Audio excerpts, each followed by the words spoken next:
First we do this multiplication, 1 over 7 times 7. We can easily cancel this 7 and this 7, so here we have just 1. And the 7 divided by 1 is just 7. But this answer is not correct, because according to the order of operations, multiplication and division have equal priority, and we have to work from left to right. So here first we have to do this division, then this multiplication. If we do this multiplication before this division, it is wrong.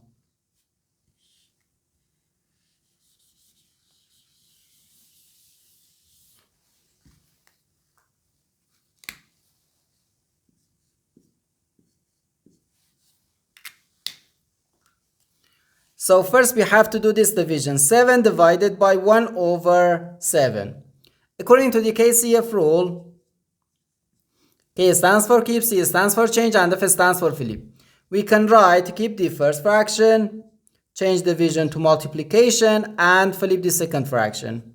So 7 times 7, and here we have times 7 again.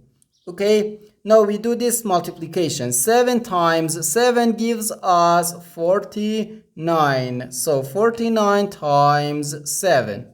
Okay, now 7 times 9 gives us 63. So we write 3 here and carry 6 here.